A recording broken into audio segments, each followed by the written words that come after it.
proud members of the Podbelly Network. What's your favorite scary movie? Oh, come on, you know I don't watch that shit. Why not? Too scared? No, it's just what's the point? They're all the same. Some stupid killer stalking some big-breasted girl who can't act, who's always running up the stairs when she should be going out the front door. It's insulting.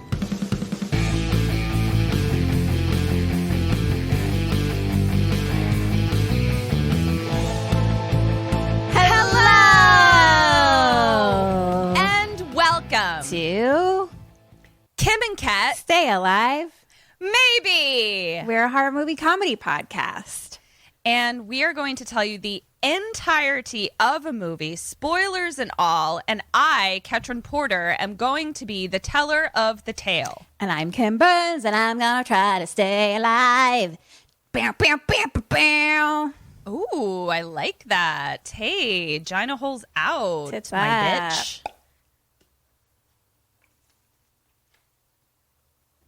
How goes it?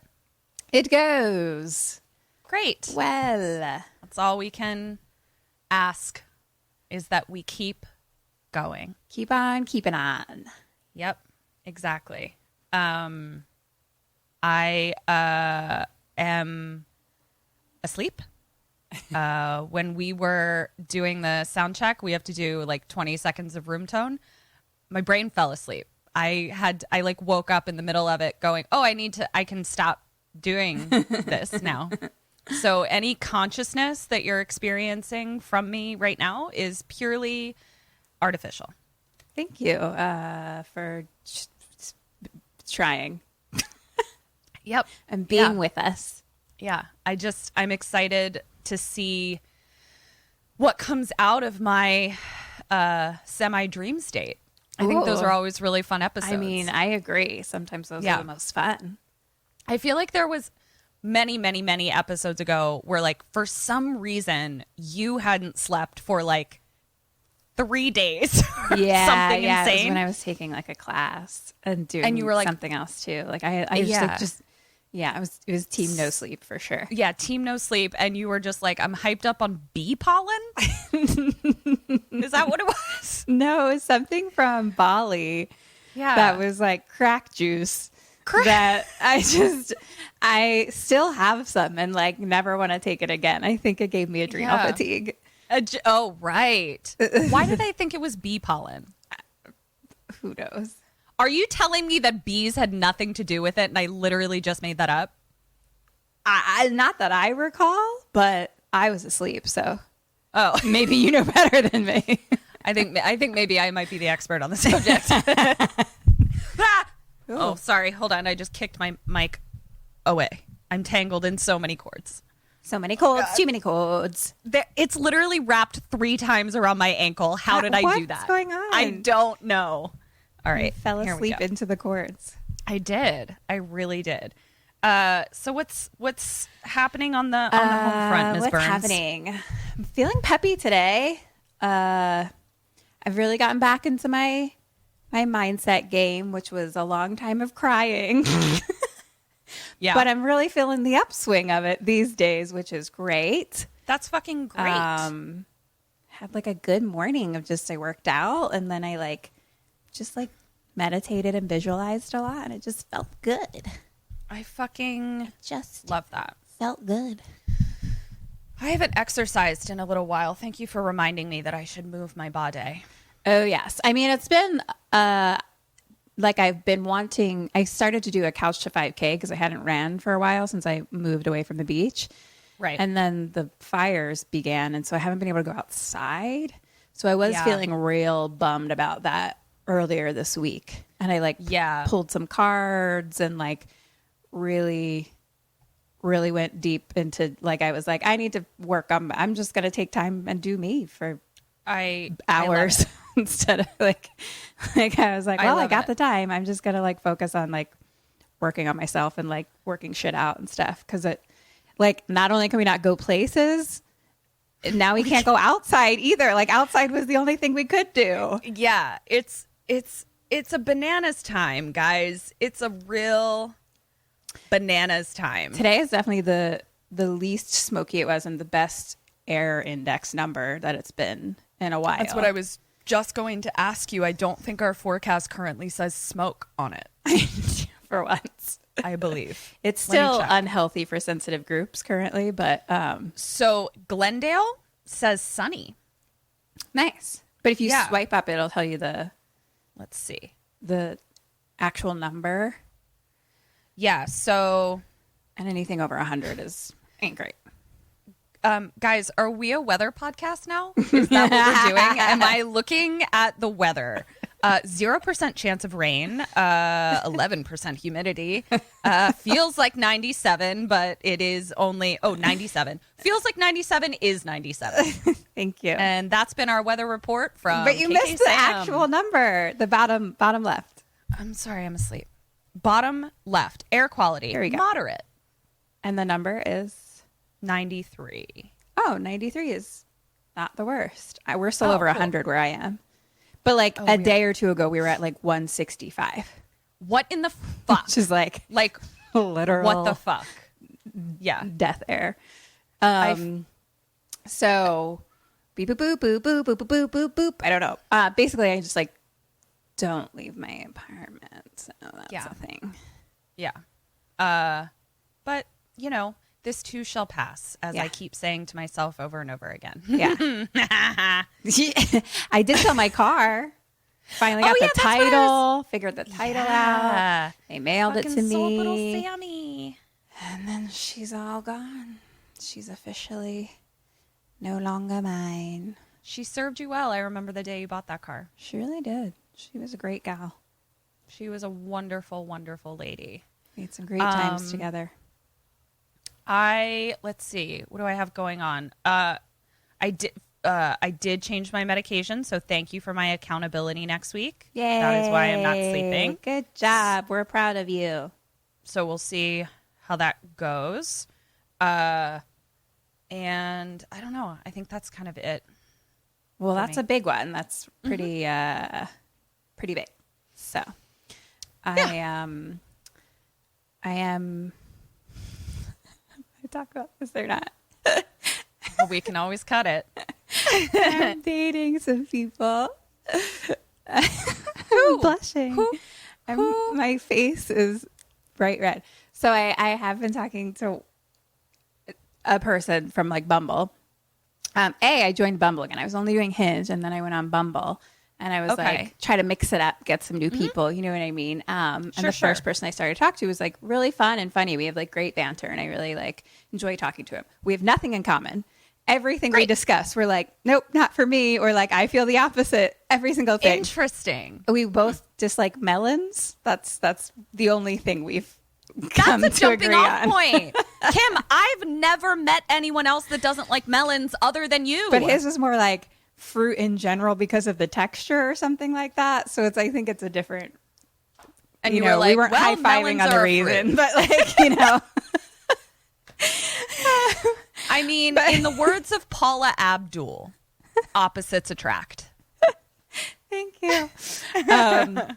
But so he's like pretty hardcore about quarantining. So we only have done like one video chat, and then we just text a lot.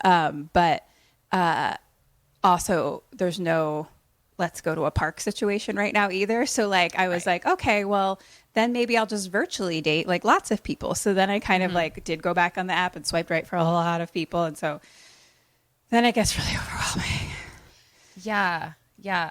You know what I was thinking? I was like, I should straight up like have Kim's login for her dating apps and like organize them.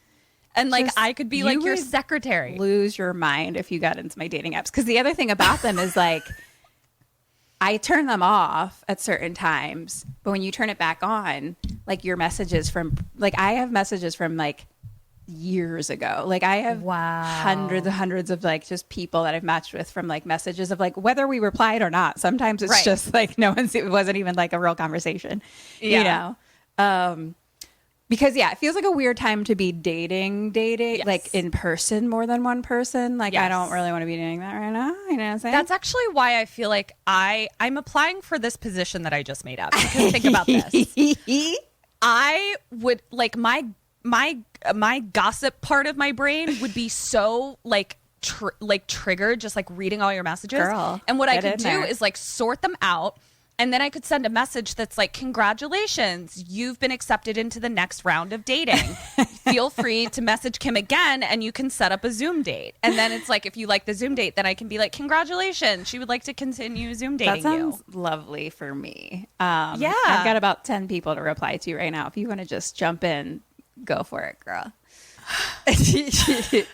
I'm so excited. Yeah, I think this is a great idea. Then I could just like, because like you do get overwhelmed by like the amount, the sheer volume of people talking to you. Yeah, because it's also a lot of the same stuff at the beginning. So you're just like 100. Yeah. like it's like things that you do want to know about a person, but it's like, gosh, we're having the same conversation. Yeah. Yeah. I don't know that.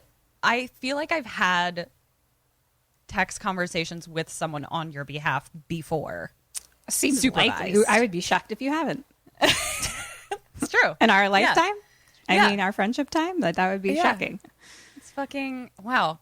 I think I'm going to start, I think I'm going to start applying to be people's dating secretary. Let me figure out what my password is. I'll send it on over. Great. Oh my gosh, guys, if you're overwhelmed by online dating, I am available to be your secretary. You could probably help people with their profiles and stuff too, because I think Fuck yeah. a lot of my guy friends, Struggle. that's something that I have done before where I'm like, let me see your profile and we'll workshop it. Yeah. Yeah. I agree with that. That could use some work. And then I also just feel like making profiles, like no tea, no shade, making a profile is a specific skill and that not everyone is going to have. No. And it's, It's literally like marketing. Not Exactly, everyone right. knows it. Like, I don't. So and I'm like, let me tell you all the things that go through my head, like each time I see like a picture. I think I did that for Brett on his podcast, actually. On Let's like, I remember might have been that. like the You first totally time I was did. on Let's Die. Yeah. We just looked at each other's profiles, and I was like, okay, here's what we're gonna do. That's fucking. And you here's totally did that. why, because like I can't see your face. I don't know which one you. There's lots of things. Yep. 100. But then the other thing is, the one that makes me blush is that Out with it. Out with it. So I was visualizing the other day about for my fuck's happy sake. future life with my person. And then I don't even know how this happened. I don't remember, Ketryn. Like, I'm not even on Facebook. I don't even go on Facebook. But somehow I found myself stalking the photos of this boy that, like, when I moved from Philly, I was like 13. And there was the summer before, we were like head over heels for each other. Like, he burnt a heart into my ankle because we were so upset that I was moving away. Like, it was very, like, we were like in love. Yeah. And so we're Facebook friends, and like he's like since like been married, had a kid, is going through a divorce. And so I was like randomly looking at his photos, and then I was like, I'm just gonna write to him. First, I was just doing that thing where I was like, maybe if I like a couple, he'll reach out. And I was like, I'm just gonna be like, hey, what's up? How are you? Yeah. And then he wrote me back, and then we talked for like 3 hours. I love that you're like, I don't even know how it happened. I Like you went into a don't. fucking fugue state, I a Facebook did. fugue state. I just visualized what I wanted, and then before I knew it, it was 3 hours later. I'm talking to. I fucking love it. The only reason I'm not I need a name for him. furious, yeah, let's call him Philly cheesesteak. Cheesesteak, okay. Yeah. The only reason I'm not furious with you for like opening up a potential relationship with Philly cheesesteak, who lives in Philly, is because I just wrote to the Attorney General of Canada to see if I can come live there. We're both trying to get out, okay? Yeah. But then I thought it was kind of just like, oh, we'll catch up, whatever. And then we did slightly profess our love to each other, slightly.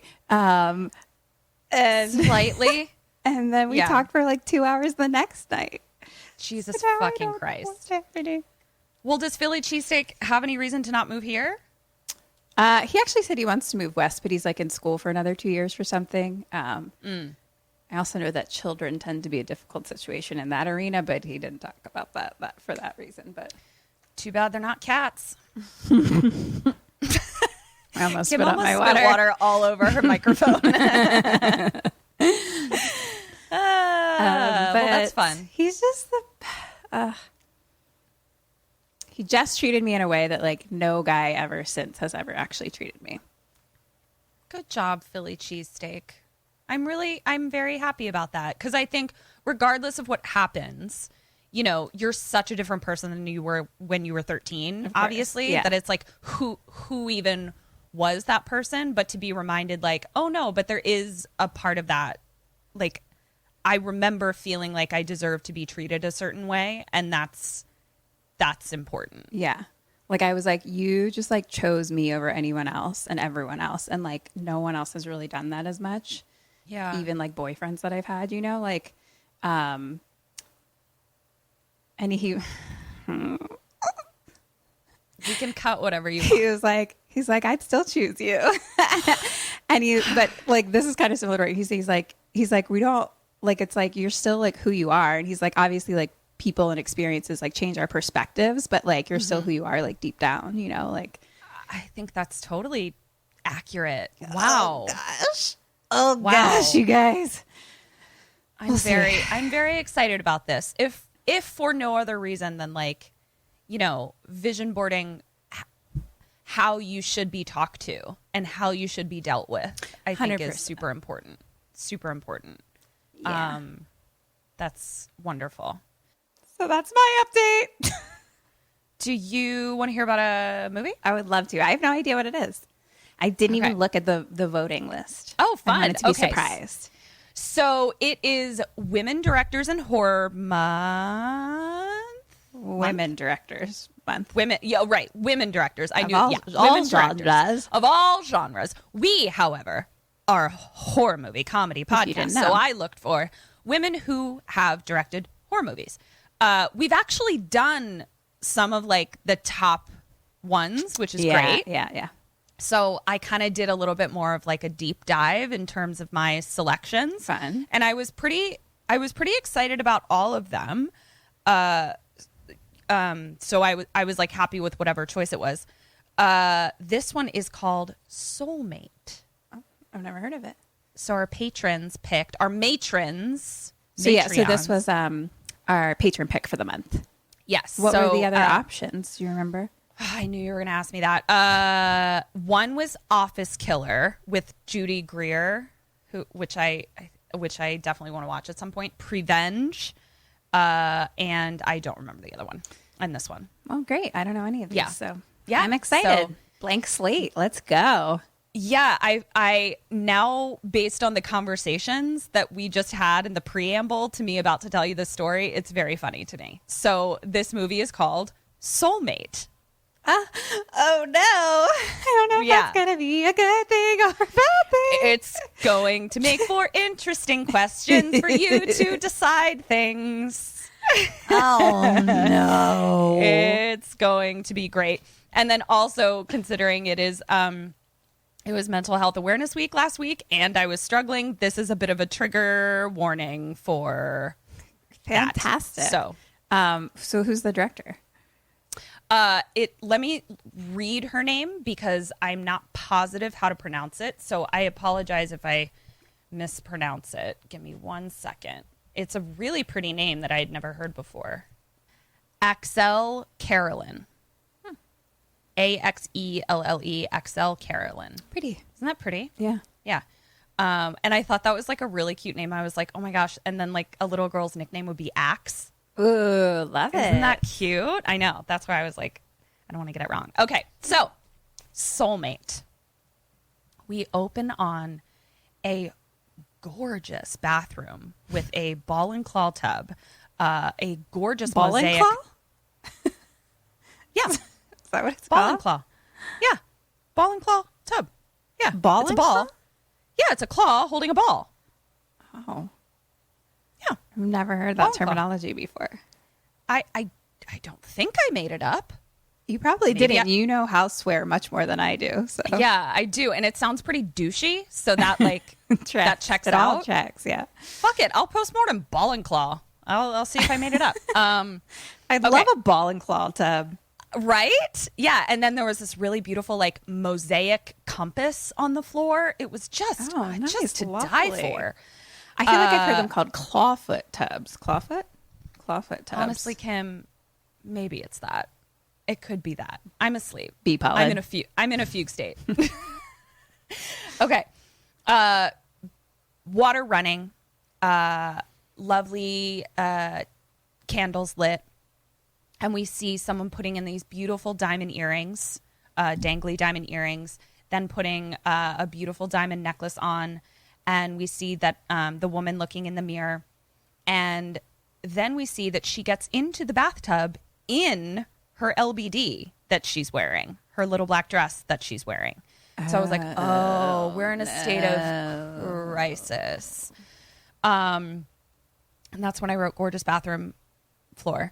And then as she's sitting in the tub, she picks up a knife and slits both of her wrists. Fuck. Yeah. We hear a knock at the door. She obviously doesn't get up to open it. She sinks under the water. The person that was knocking at the door is able to break down the door, busts in. The camera goes to white, and then we just see Soulmate scrawled across the screen. So, cut to gorgeous British countryside. Just so beautiful. I was here for it. Just hills and fog and sheep and not a soul in sight. Just beautiful stone cottages. Just, oh God, it was transported me to my dream world. I'm so happy. I'm glad that you got that transition very quickly. Oh, yeah. From a real tough scene to just... Right. 100. Yeah. It's as if they were like, we got to throw this scene in there, but then look where you are. Look, see? Yeah. So her name is Audrey. Okay. Audrey is driving down little and country Audrey is road. the same woman that we just saw. Try to kill herself. Okay. Yes. She pulls up to a gorgeous remote cottage. And I wrote that it looks like Saylin's cottage. I was thinking that in from Host. Yes. Yeah. It totally looks like that would be like that. The basement would look like this. Yeah. So she pulls up to a cottage. There's like a little welcome note. And we see like a very slight smile. So many of my notes are about the architecture of this cottage. I'm so sorry, everyone. So I just wrote arched doorways, old wood, stone walls, vaulted ceiling with an old-fashioned furnace. My heart. Oh God. Now it's fully furnished, and I say that because it suggests she didn't buy this house. She's renting it. Oh, okay. So she walks. So she's just looked around the cottage. Now she walks back outside. Woman standing right in front of her. And the woman is just like, hello. And she's very sort of like overly hosty. Okay, you know? right. Yeah, eager. Where Audrey is like, your energy's a little much for me. Too much. Been there. Yeah. The woman tells us that her name is Teresa. And she's the caretaker of the property. Hello, Teresa. And she brings her like a straight up basket of groceries. But like, it just looks like she gathered them. And I just, be still my heart. So it's a wonder we're best friends. it really is. It's unbelievable. Again, in the words of Paula Abdul, opposites attract. She was a great philosopher. She was. So she says, welcome to Talbot Cottage, Teresa says. And Audrey says, I thought it was called Elaith. And Teresa says, Talbot was the name of the last owner.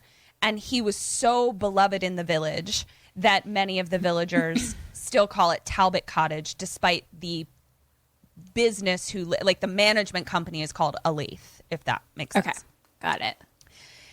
Then we learn, Teresa says, now remember, there's no phone in the cottage. So did you bring a phone? And Audrey says, no, I didn't. And that was on purpose. So Teresa says, okay, well, there's danger. There's a phone box in the village. And by phone box, she means like a payphone. But it's like one of those red payphones, like where you're just like, I'm in London. It's just, cheerio. Oh God, it's just everything. So, I think you need your application for England, not Canada. Kat. Girl, I'm working on it. Literally, and if there's any country who wants me, my husband, and my 2 cats, let me know. Just let me know. Preferably in the UK. So Audrey tells Teresa, she's like, I want to be alone. If that's not clear by my demeanor, I'm just going to say it outright. And Teresa helps her like carry some things from the car to the cottage. And she pulls out a violin case and she's like, oh, you play music? I love music. Can I help you with your notes or whatever? And Audrey's like, nope, I work best alone. Yep, ma'am. Yep, ma'am, please leave. And Teresa's like, okay, well, my house is the first house on the left as you come into the village. And Teresa's like, or Audrey's like, cool. And she's like, also, some of us like go to church if you want to come. And Audrey's like, nope, bye. And Teresa literally says, bye, but then continues to stare, smile, and stand there. And so Audrey just closes the door. So Audrey goes in with the basket of groceries, which she unwraps meat from like brown butcher paper. And I was like, is that just a straight up pig fetus that was just handed to her? No, I think it was just like raw meat, but it was just like came right out of the cow, I guess, like a meat, just that's what she gave her. And then they like do it some, in that town. I guess. Yeah. And then like a bunch of root vegetables that like Audrey picks up. She's like, I don't know how to eat these weeds. I don't know what to do with this. And she looks really overwhelmed. So now we cut to her making, looking at like the furnace. And it's the type of furnace where it's like, it has like a little door that opens and then it's got like a pipe that goes up to the ceiling, like that kind of looking furnace in the middle of a cottage. Mm-hmm. See what I'm saying? Yeah. Okay. And she looks around, and at the foot of the stairs is like a basket of pre-chopped firewood with like a little mini axe in the basket. Mm-hmm. And so she like makes a fire, warms it up. Then we cut to her looking inside of a bureau that's there, and she like pulls out like a crocheted throw and like puts it around her shoulders. Oh God, I just loved it. It was like I was watching porn. I just loved it. Oh my goodness. It was everything. So cut to her walking along the hill by the cottage, throw around her shoulders, literally my dream, back inside. And she's unpacking. We see that there's like an animal skull and like some taxidermy on the wall, which I didn't love. Yeah. That's where our design aesthetic departed from each other. Yeah. You started to dry up a little bit for that. Yeah, exactly. Mm-hmm. I did. Mm-hmm. I was no longer WAP for this cottage once I saw all the taxidermy. So she's unpacking her suitcase, and she like the first thing she takes out is a photograph that she puts on the nightstand of her husband, we can assume, but it was kind of hard to see. And as she's unpacking, she hears a movement above her. So here's what I can ascertain as the blueprint of the cottage. We have sort of the bottom floor is almost like an entrance foyer, like almost the entire bottom is like a receiving room. But then the second floor and maybe her bedroom there, I think. Then the second floor is another living space, right? With like a kitchen and a faucet, lots of taxidermy. And then there's a little half level where there's another door. Okay. Okay. So she hears some movement upstairs. So she goes out into the hallway from her bedroom and the power is out. Question 1, what do you do and what does she do? Oh, goodness gracious. the power is out. I will try to find. So it's like daytime, right? There's like by this time it's nighttime. It's nighttime. She wasn't woken up from slumber, but she was getting ready for bed. Okay. I'm gonna look for a fuse box. Okay. And any type of candle or flashlight or something to help me see. Like, clearly I lit the wood with something, so like I have fire somewhere. And Okay. I don't know. I'm gonna look for things I can light or flashlights, and look for a fuse box to fix the power. Love it. What does she do? She does the same, hand in hand. Forgot me bell. Oh no! Forgot right here. Blasphemy. One moment. Now I lost me pen. Mother. Bro, this is going to be... Get her some bee pollen stat. My God. Okay. Literally lost my pen. Like within my lap. Within myself. I like just It's had the gone. urge to be like, here's a pen. Like, Like when I thought I was going to go get you coffee before this episode. So sad. Okay. That's a half point for you. oh man, all of that for a half point. I know. Yes, please go look for a fuse box. That is reasonable. You got a half point because we also don't know what that sound was. And she grabbed the axe at the bottom, at the foot of the stairs going up because the noise was coming from up above. No points for her. She did not appear to give a flying fuck about the power. She just grabbed the axe and went upstairs to like look around for what the sound was. Oh, right. I forgot about the sound. Sure. Once I heard the power was out, I was like, Yeah. didn't even remember a sound happened. Exactly. So she takes the axe upstairs, creepy taxidermy room, and then we hear a noise behind her. That's when we realize there's that little half level with another door. Mm-hmm. She tries to open it. It is very locked. So she walks back downstairs. That's it. And so we have the next day. Yeah. Okay. Next day, she's wrapping bandages over her scars on her wrist. They're not stitched or whatever. It's clearly to hide them from other people that may see them. Mm-hmm. As she's wrapping it in the mirror, we see that she's imagining her husband sort of caressing her face behind her. And she closes her eyes and is just kind of letting herself feel that. And then she opens them, looks in the mirror, and realizes he's gone, that she was imagining it. So that's the first look that we get at her husband.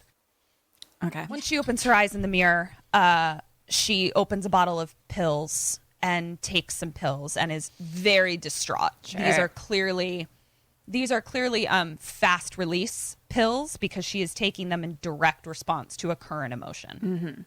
Turns on the water of the faucet. Barely anything comes out, but she hears the pipes going in the walls. And so we're kind of led to believe where she's like, oh, I'm going crazy. There was no intruder. It's the pipes. Like that's what the sound was from last night. Right. Then we cut to her. She opens up her violin case and she kind of like flexes her wrist. Like she clearly hasn't played in quite some time. Mm-hmm. And she starts playing and she seems really frustrated and it doesn't sound great. And what I find really, as someone who played the cello, what I find really interesting is like, if you're just playing notes on a cello or a violin, you could be playing the right note, but it sounds like trash. You really have to have like a sense of nuance and like style when you play notes on like a string instrument, or it sounds like garbage. Mm-hmm. So I just thought that was really, really interesting. So it sounded like garbage. Great. And she clearly was like, I agree with you. This sounds like garbage. Garbage. So now we cut to her walking out of the cottage, and she's walking down the road to the village, and she knocks on the door to the village general practitioner. God, to live in a village where just everyone has their job. Just everyone just helps out the community. Kind of like one bedroom, I was like, I guess. It just sounds like the cult movie I just did last week. It just sounds like the cult movie. Yeah, with the pipes too, the pipe sound in the wall. What is happening? This is how I feel like we a lot of times have episodes that like have these weird sequences. I agree. Okay. So she knocks on the door, and a man answers, an older gentleman. Hello. And she says, "Oh, I'm looking for Teresa." And the guy is like, "Oh, I'm her husband. Come on in."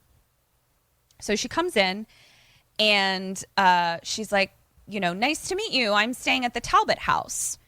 And he says, "My name is Daniel. Who gave you that name?" And she's like, "Teresa." And he goes, "I see. Well, I will be the second to welcome you here since my wife was the first. Welcome to Olathe." And so there's some weirdness. We then see that Teresa is approaching the living room, but very slowly from the hallway, as if she's listening to the conversation prior to entering. Right.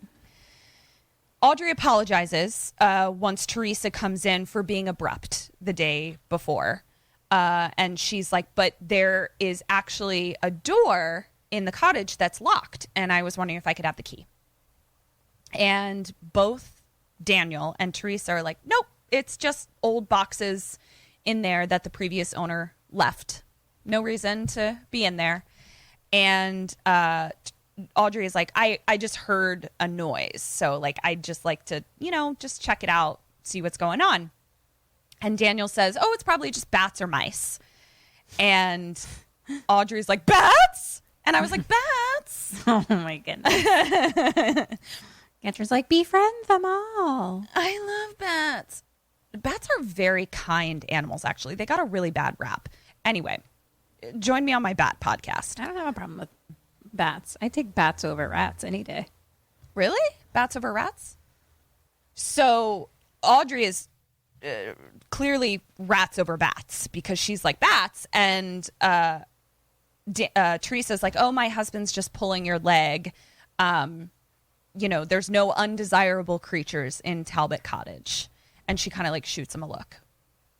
So Teresa's then like, "Sorry, we can't help you." Audrey leaves. And then Teresa and Daniel kind of look at each other with fire and then just go their separate ways in the house. Ooh, something's going on. Yeah. So now we cut to Audrey back in the cottage, heading to bed. Cut to the clock, which is a clock that you hate. Loud ticking. Loud ticking, very old. Grandfather clock, gorgeous. I mean, truly stunning. But too loud. Yeah, it's a real ticker for sure. So she's just she's asleep in bed, and then we hear bang! And that's when I get my first good look at this gorgeous headboard on this bed. Okay, great. So I'm so happy for you. I know. So she, loud bang, wakes her up. And as she's awake, she hears a glass shatter above her. The floor above her. Right. Question 2. What do you do? What does she do? Oh, man. I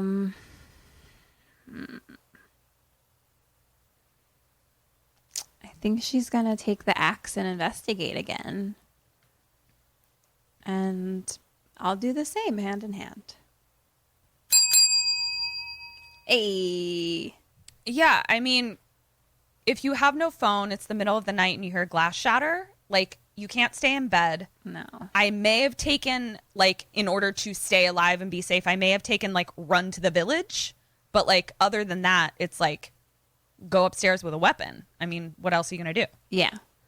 Also, it's like you've been informed that maybe there's rodents or something, you know. So Exactly. Like could be, you know, could just be that. Sure. So she heads upstairs. She hears a lot of creaking above her. And she kind of gets up there and kind of looks at the locked door. But then turns and sees that a window has been blown open from a storm outside. And it's knocked something of glass over. It all makes sense. Very reasonable situation. So she goes to close the window, but steps on a piece of glass right in front of the window.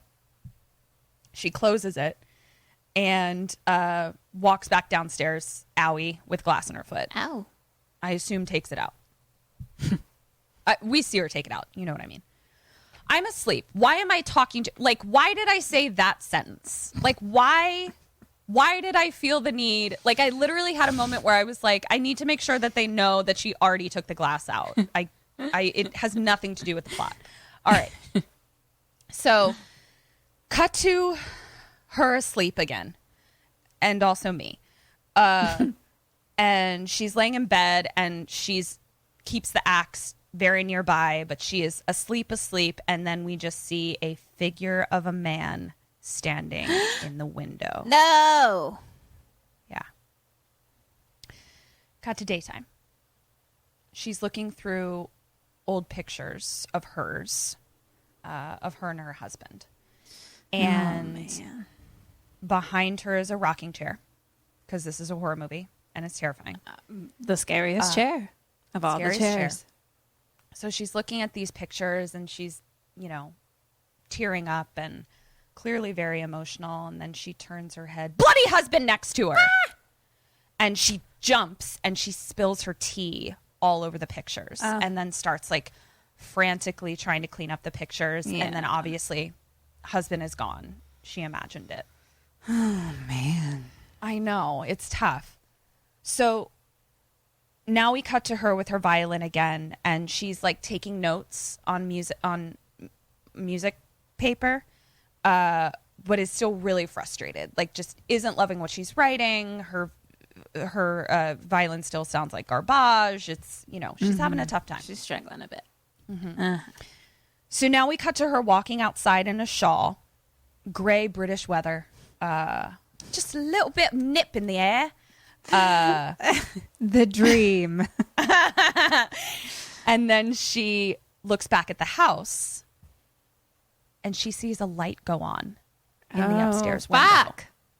Kim, question number 3, what do you do? What does she do? I am marching to that motherfucking Teresa house, and I'm gonna be like, listen, bitch, a light just went out of my house. I'm hearing weird noises. I need the keys to the upstairs, and we're going together with your husband. All of us. Let's go figure this shit out. Fucking love it. What does she do? Where is she again?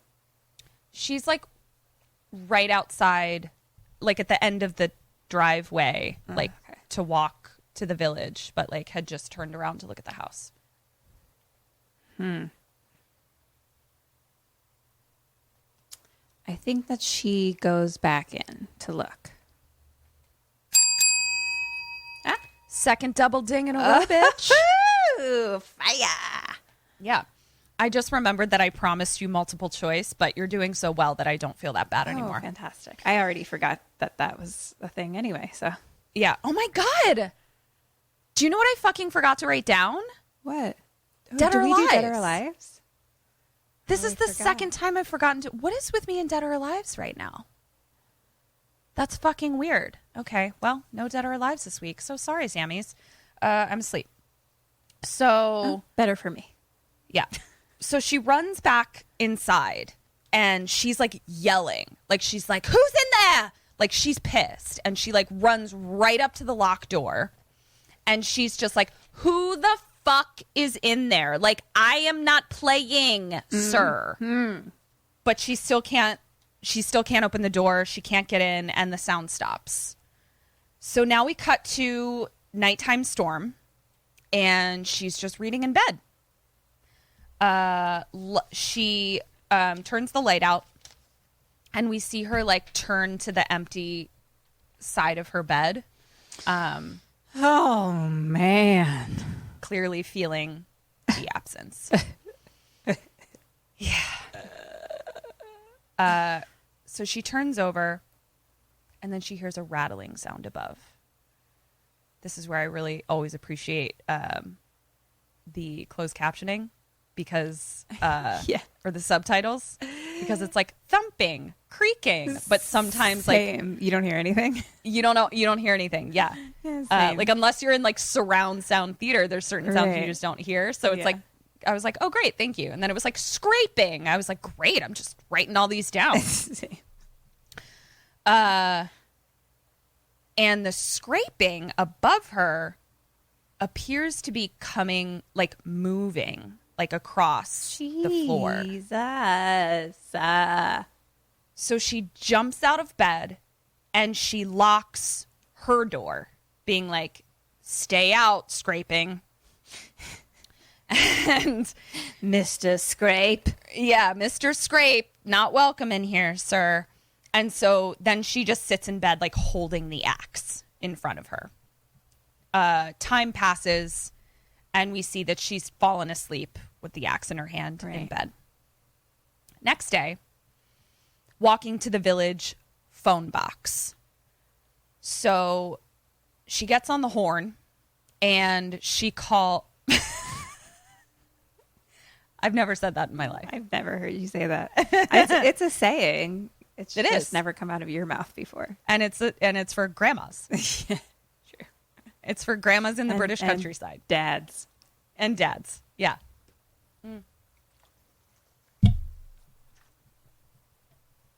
So we learn that she's calling someone named Alex, who is her sister.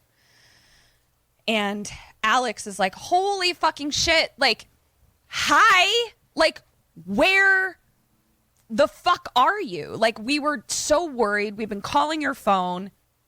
Like, you need medical attention. And Audrey is like, yeah, I just left my phone at home and just bailed. So like basically she tried to kill herself and then left without telling anyone where she was going. Oh my God. Yeah. That's not okay, dude. So not okay. And what Audrey says is she's like, I knew that you and mom and dad wouldn't let me go out to the Welsh countryside by myself to be alone because I just killed myself. So I just didn't tell you. And Alex was like, yeah, that's correct. That's exactly accurate. And Alex is like, okay, well, I mean, like, how are you holding up? Like, since I have you here, how are you doing? And Audrey is like, it's really hard. She's like, he won't let go. He's haunting me. Interesting. New turn of events. Yeah. And Alex is resigned to the fact that, like, she can't make Audrey come back necessarily. So she's just like, you know, these things take time. Would probably help to be surrounded by people that love you, hint, hint. Mm-hmm. And Audrey's like, I need to do this alone. And Alex is like, you tried to kill yourself while alone. And Audrey's like, I'm not coming back. And so Alex is like, okay, well, are there at least like people around? And at that point, we see Daniel, Teresa's husband, walking their little dog. It's like a little Jack Russell. Of course, he's a Jack Russell. Is he wearing a sweater? No sweater, but he's really, really just on point. Very, very, aware of his surroundings and takes his dog life very seriously and very cute. Very cute. Or jumper, I should say. Excuse me. Jumper. Pardon. Yeah. What's a sweater? Never heard of it. Oh, my God. Is that for me, bum? Honestly, if we have British listeners, I apologize again. Yeah.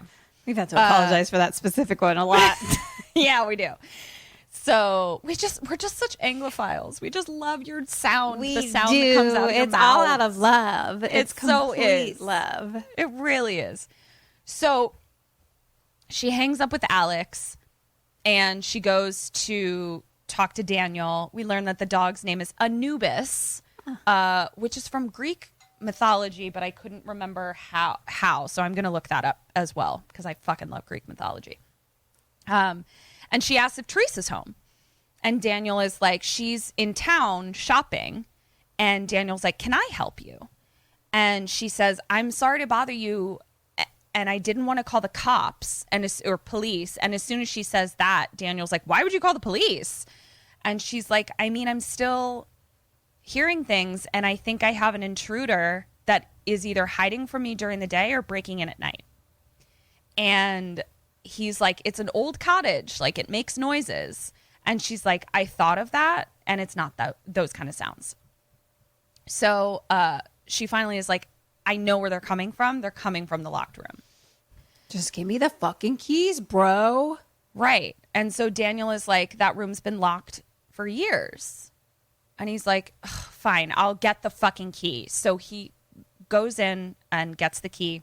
Now we cut to Daniel in the cottage looking around. Now, this is only going to be funny to you, but you know when you have to do that acting exercise where it's like, look for your car keys, but people will do things like look under a table. And it's like, your keys are not under the table. Your keys are not under like the thing that you can clearly see they're not under. Like, you don't need to get down on your hands and knees to see if the keys are under the table. They're not there. You can see it. Like, you need to like lift up, like it's a acting 101, guys. Anyway, so he's kind of doing an act, like looking behind a curtain. I'm like, you'd see if a person was standing there.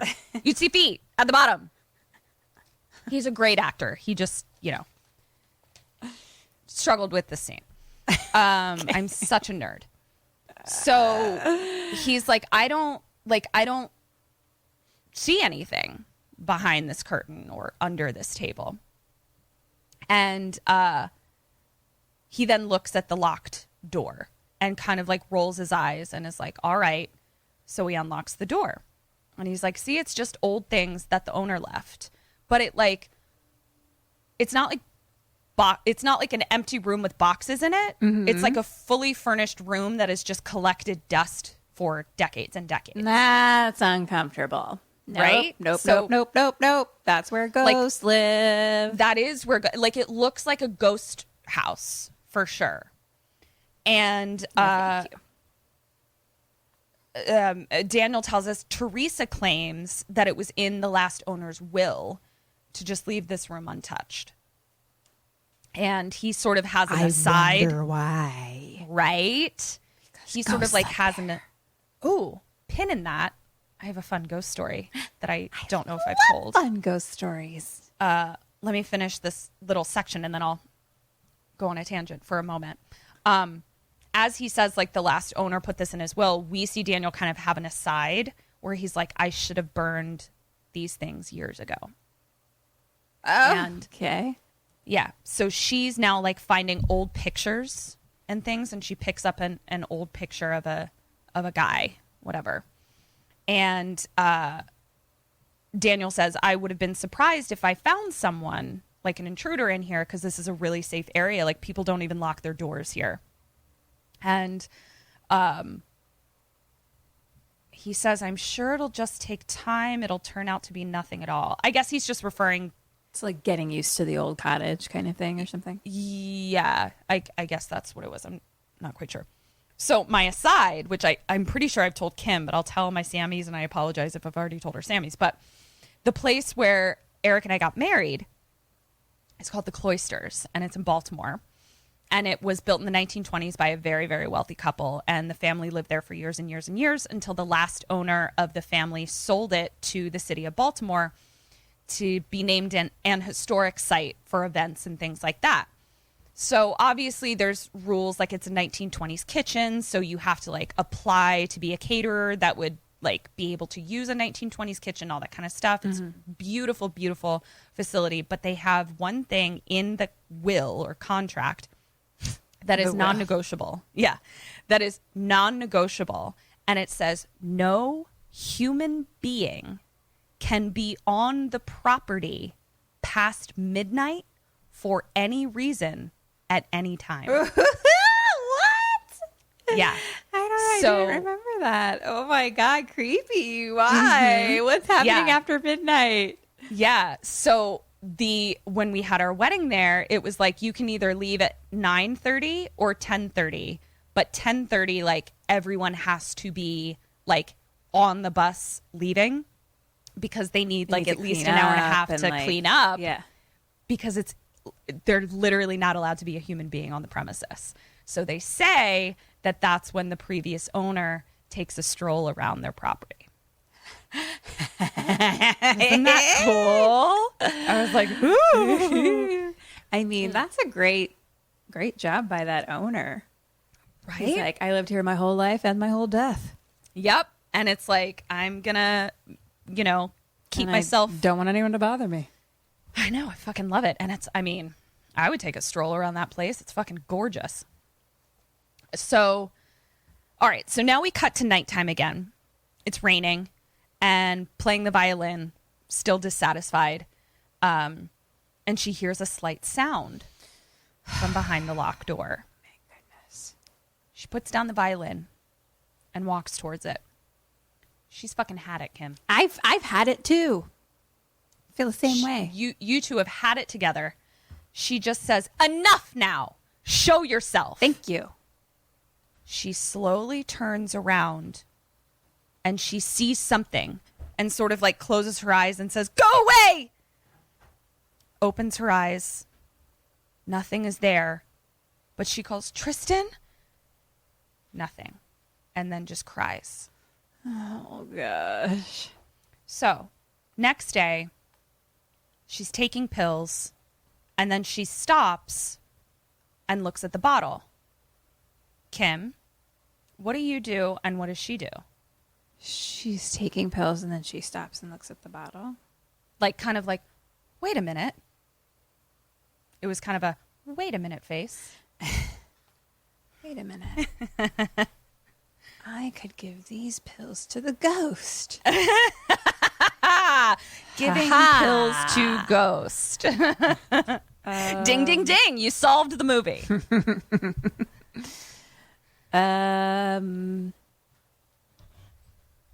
What if I set up a trap? Ooh, a ghost trap? Do tell. I don't know how, though.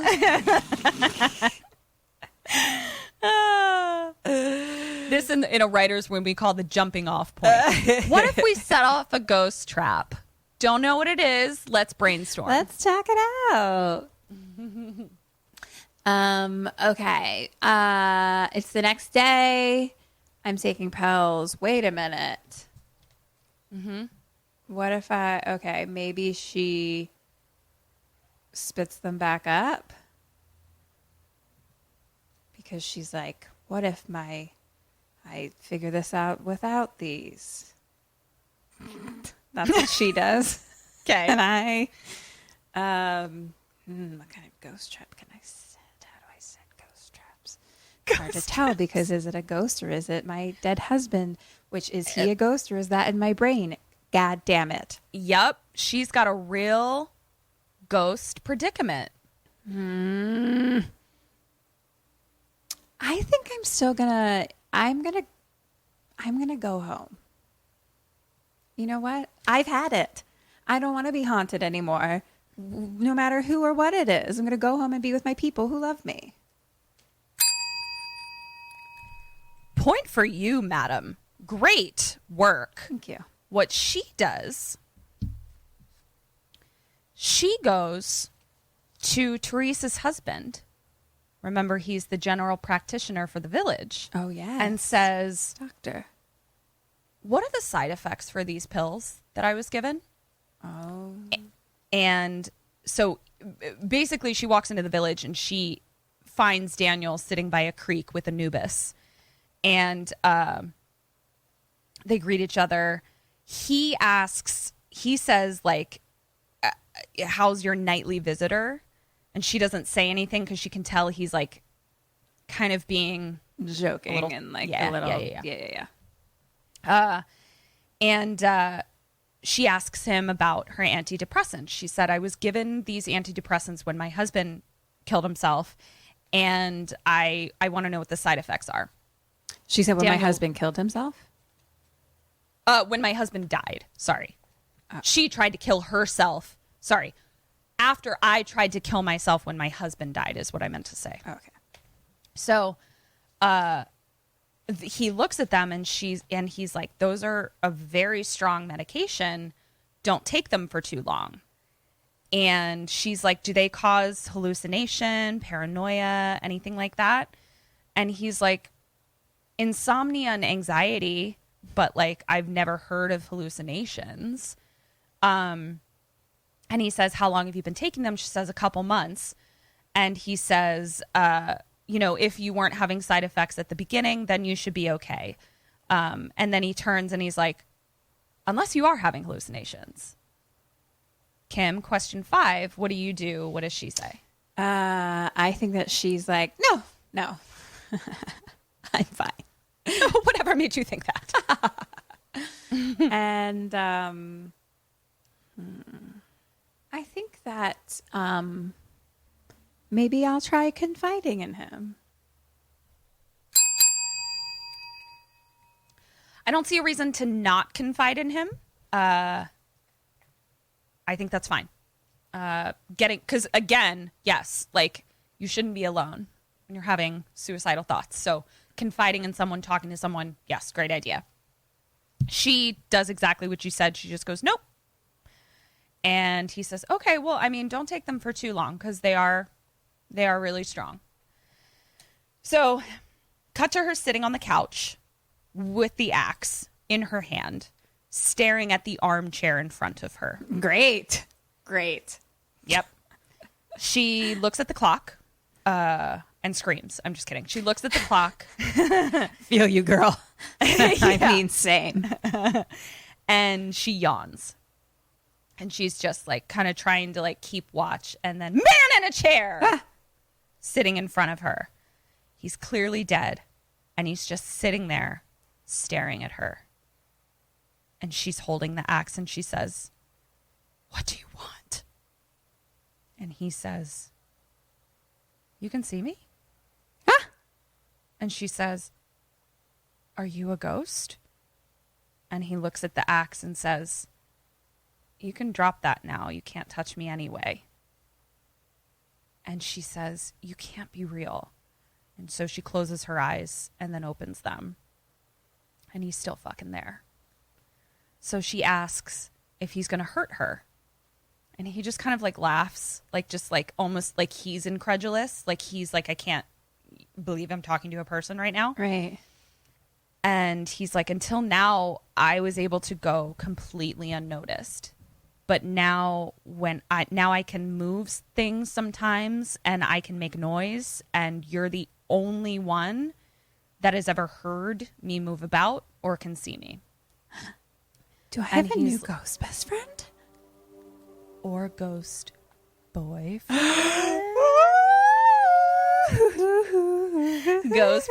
And listen, he is hipster cute. Okay. I'm here for like, that. He's got some stuff to work with, is all I'm saying. Okay. I mean, it'd be tough because I don't want to cheat on my 80s ghost boyfriend, but. Sure.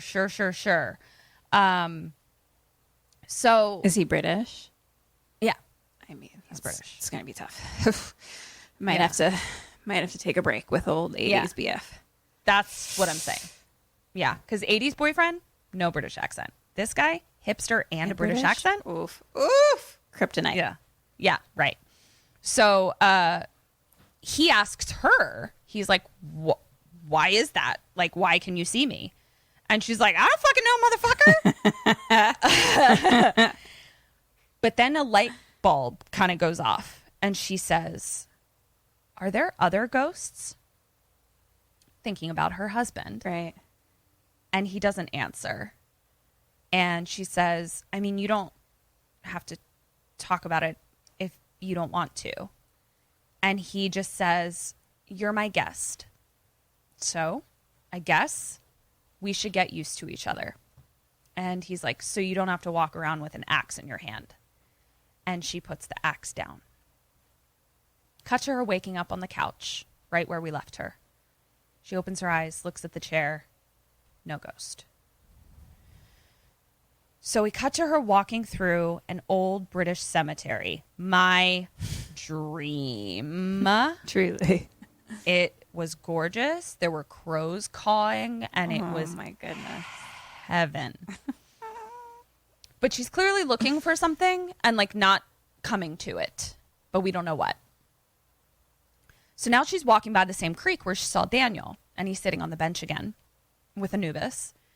And she's like, oh, you love this spot.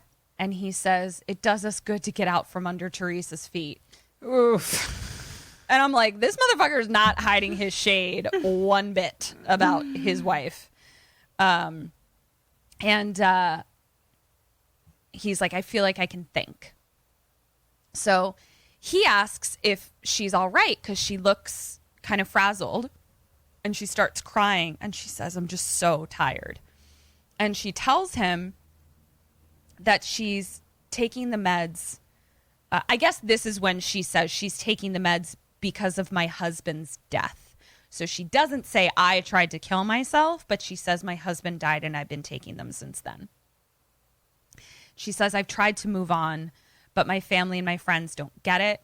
So I thought I'd come here to like get my bearings, and I promised I'd stay here no matter what. Meaning like until she sorts her grieving out, I guess. Okay. And she's like, but it's so hard. And Daniel says he's really sorry and tells her, you know, it's best to let it out. Like, you can talk to me. Like, you should talk to someone. Mm-hmm. And he's like, you're not still worried about the intruder, are you? And she says, not really, but also it's not an intruder. It's his house. And Daniel's like, I'm sorry, what the fuck now? And she's like, I've seen a ghost. And Daniel's like, are you sure? Like, you're talking to me about ghosts now? And she's like, he was as clear as you are to me now. Like, yes. And this is where Daniel says, souls go to heaven or hell. They don't go to Welsh cottages. And I was like, well, sir, that's my heaven. So joke's on you. True. And Audrey is like kind of starting to get agitated now. And she's like, I saw him. She's like, it's not a thief. It's a man. And she pulls out the picture that she had found in the room, hands it to him.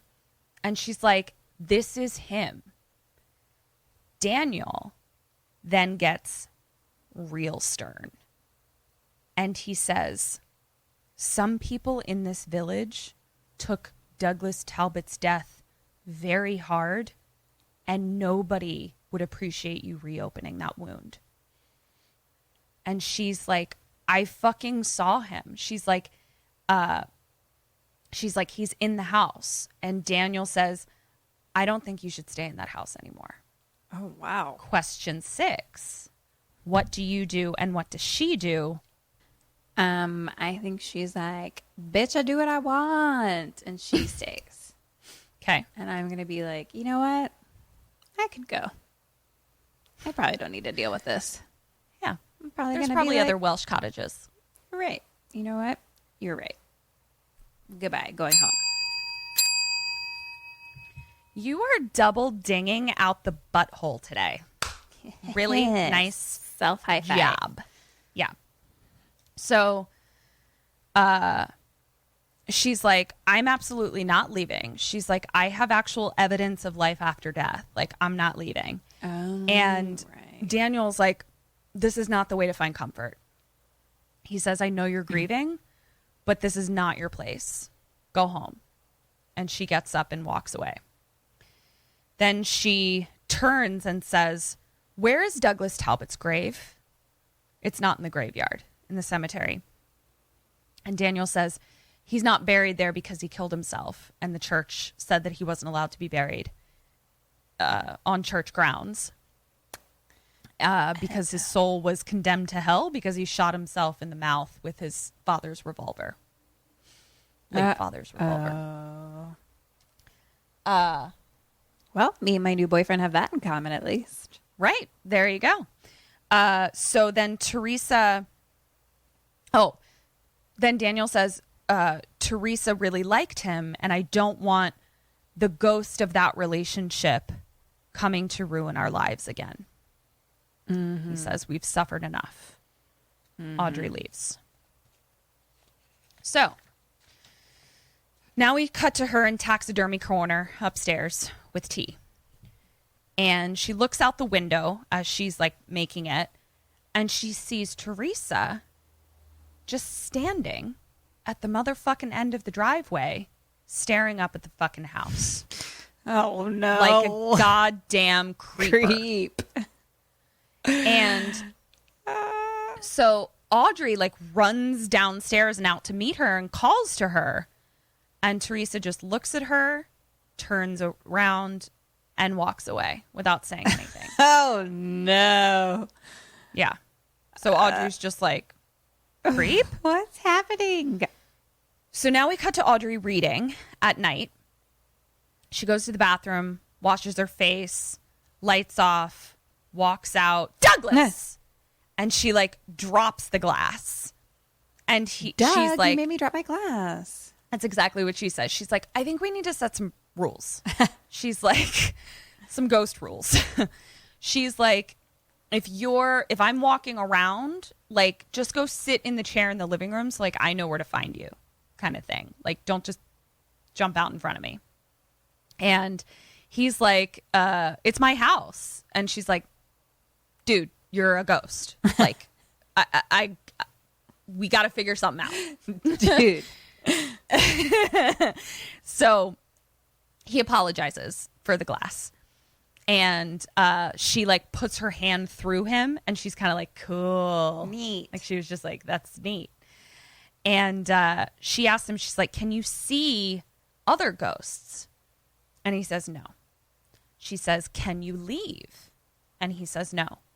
And she says, so you can't even see any world outside of here? And he says, no. So she's like, I thought ghosts did whatever they wanted. And, you know, I thought like you had friends outside and family you wanted to see. And she's like, what did you do for a living? Like just kind of peppers him with questions. And he says, I don't want to talk about my past yet. Question 7. What do you do with this new information? And what does she do? What do I do with this new information, and what does she do that they can't have?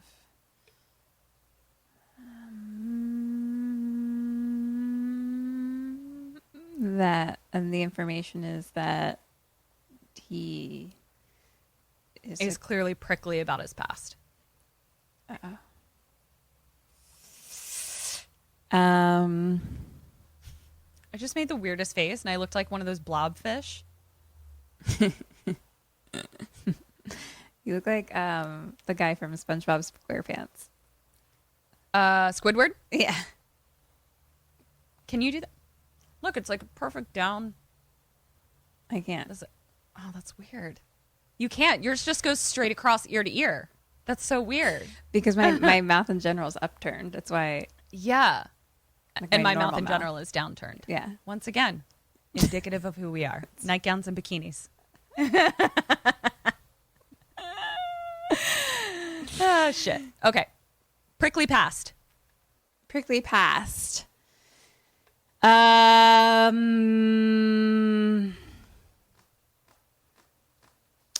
think she's gonna keep pushing.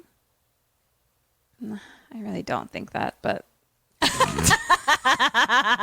Okay. What are you gonna do then?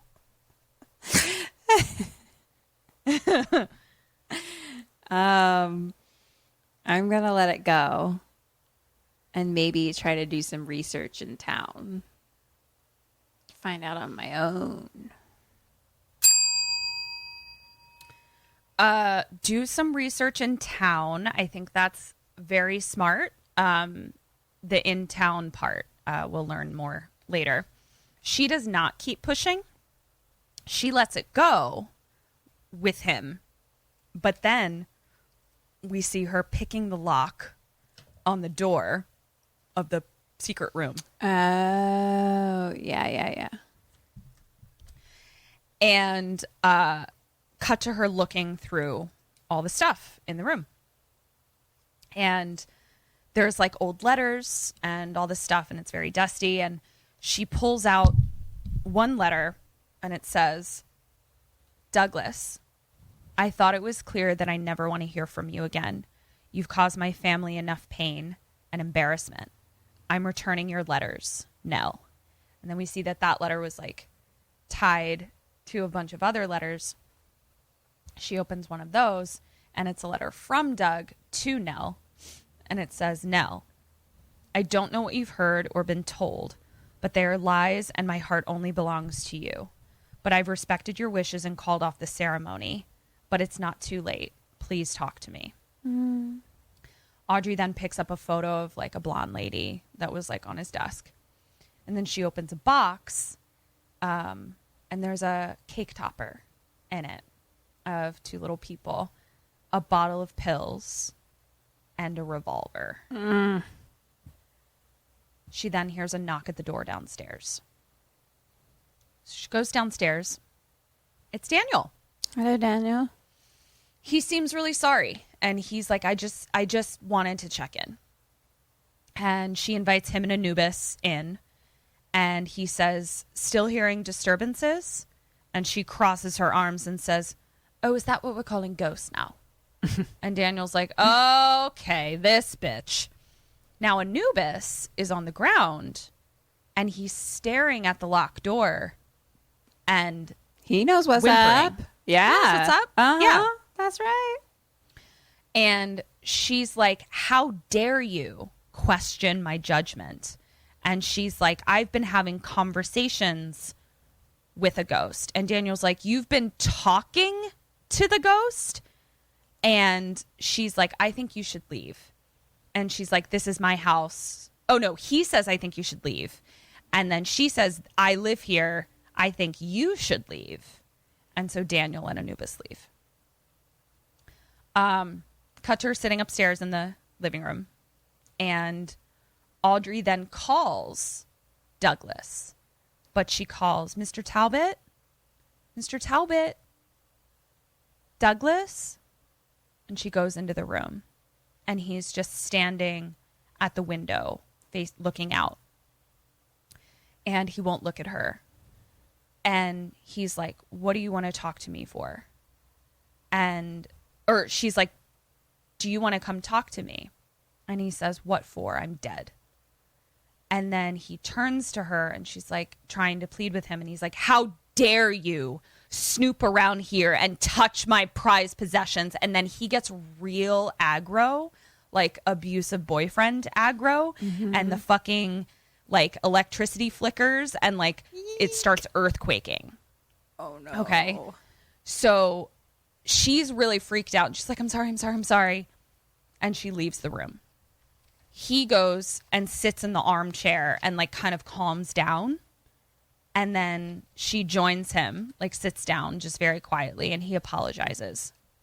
And she's like, how did Nell die? And he sort of takes a deep breath, and he's like, it was a car crash after she moved back to London when we broke up. She got it in her head that I cheated on her, but I don't know why. Oh, no. Audrey says, I've been there. And she says, my husband died in a car crash. And Douglas is like, you don't have to talk about it. And she's like, no, I want to. She's like, no one asks questions because they're afraid of upsetting me. Yeah. And they don't want to see you cry. So then you just feel alone. And she's like, the car came out of nowhere. The other car, like he fell asleep at the wheel for a split second. And I swerved to miss him, crashed into a tree. I got away with a slight concussion. Tristan wasn't wearing a seatbelt. And his face hit she's like, I'm haunted by it. And we remember that when we saw him, like he was all bloody, like from the face. Yeah. And she's like, I was at the wheel. I tried to cope, but I couldn't. So I tried to kill myself. And she's like, you're the only one that I can talk to. She says, my family feels bad for me and they think I've lost my mind. The doctors say I have PTSD, but they don't get it. And she's like, I mean, how could they? Like, it's never happened to them. I lost everything. Right. So he's just kind of quiet. And then he says, did you think I was Tristan at first? And she's like, yeah. And then she says, what's it like being a ghost? And he says, lonely. And she says, has Nell ever been here? And he says, never. And he says, I killed myself to be with her and she's nowhere. Oh, God. Oh, my God. How do I kill myself a second time? Right? Oh, the horror. Right? The horror. And then he says, sometimes I think she made up the cheating thing, so I looked like the bad guy when she broke off the engagement. And he says the whole suicide idea was rash. I was in pain, and I didn't think it through because she wasn't worth it. Oh, damn. Wow. Yeah. Which is so interesting because, like, there's so many instances of, like, people that survive suicide and they're like, what was I thinking? And that's also why this is interesting, and I speak from personal experience. There's so much embarrassment after an attempt, and one of the reasons is that you're in such a fragmented state that when you're no longer in that fragmented state, you don't relate to the person that did that. Right. So it's very it's mortifying. Totally. Yeah. No, Which is a weird feeling. I get it. Yeah. Definitely get it. And they keep talking and she's like, in your room earlier, like when he was like freaking out, she's like, you moved stuff. How did you do that? And it's very similar to the Frighteners, where he's basically like, you have to like concentrate your energy to move something. But if you're not thinking about it, like it's not like a natural state to do that. Like I have to practice it. I have to focus and things like that. Right. And he's like, but the world is becoming more tangible every day. And Audrey says, do you think it's me? And he says, yes, I do. Wow. So she holds up a pen and she just chucks it at him and it goes through him. And I was like, that's so what Kim and I would do, like just picking up a pen and just throwing it. Love it. And it goes through him and he gets up and he's like, maybe I can redecorate, and like kind of points at the taxidermy. Like he's like, I didn't fucking do this. And they kind of laugh. And then he asks about her music and he's like, I'd really like to hear something. And she says that she hasn't been able to play since Tristan died. And she was like, he was always the first to hear. And he was the first to tell me it was terrible. I was like, what? That's what you remember? That's why I love him. And yes, yeah. And I was like, I mean, like, it is nice to like know that someone will be honest with you, but like you don't want that to be the first thing that you remember about their critique is that they told me it was terrible. She agrees to play for him, and she's like, I will like eventually play for you. And he says, you need to find your soul again. I mean, hipster British boyfriend, ghost boyfriend. Yeah. So Except now we cut to a rainbow. Angry shaking house thing. That was a red That flag. wasn't great. Yeah, that was a little red flaggy. Like you can kind of see through the red flag, but it's still red. Yeah, totally. So we cut to a rainbow outside. We cut to her putting the axe back in the wood pile. We cut to her eating. Just kind of like, it's just like a montage of her like living with another person. Living a normal life, yeah. Yeah. And we cut to her writing music when Douglas walks up. And she's like, I've been playing. And it hasn't sounded like garbage. Like it sounded like someone who knows how to play the violin. Exciting. Yeah. And he's like, that's wonderful. And he asks if he can hear it yet. And she's like, not yet. So Can't he always hear it? hold that thought. Okay. Hold that thought. So he sits and asks to look at her photo album, which is like in front of her.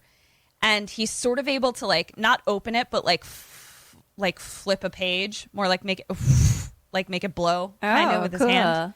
Yeah. And he's like looking and he's like, you're so young. And she's like, yeah, the pictures aren't in order. And it's like, this is from my concert in Barbican. You know, we were childhood sweethearts. He saw my career from the beginning. Picture of mom and dad. They look really happy. And she's like, we were happy, united, and sheltered, which I thought was a weird thing to say. Right.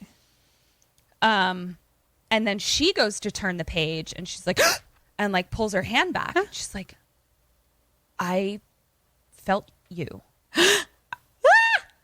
I felt you. It felt like electricity. And she kind of like giggles. And I was like, are we about to get some ghost porn? Like, are we about to see some ghost We got some hoes in the house.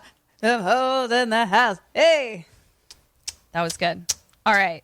So now we cut to the countryside, cut to Audrey closing a window again. That same window, she goes to close it, and then she looks out.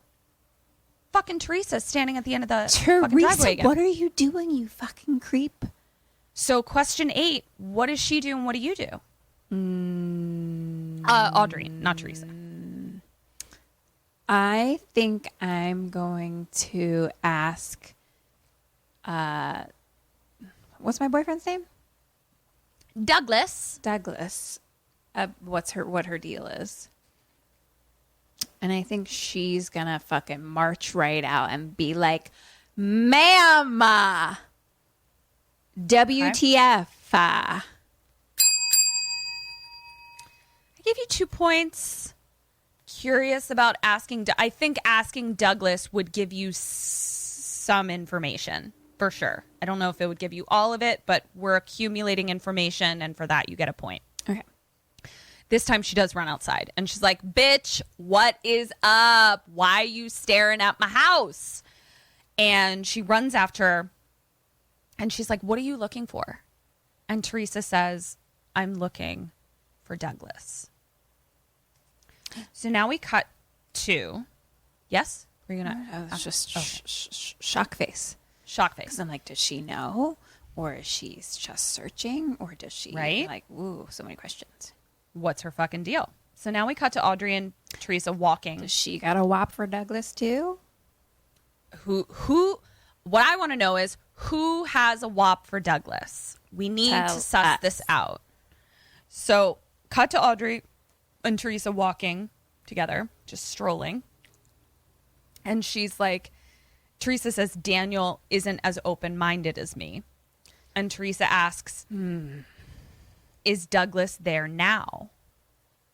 And Audrey says, I've never seen him during the day. So it's daytime. So, like, I don't know how to answer that question. Interesting. Yeah. And Teresa's like, you've spoken to him? What does he want? And Audrey's like, just to talk. And Teresa says, is he okay? And Audrey's like, he says he's lonely, but he seems fine. And Teresa says, has he ever mentioned me? And Audrey says, no. Why would he be mentioning you, Teresa? What is the deal, Teresa? What is the moisture level of your wop right now? Tea. So Teresa then says, when I visited the cottage after he died, I was in such a state and I thought I could feel him. She's like, I offered to look after the cottage to be close to him, but I was missing the key.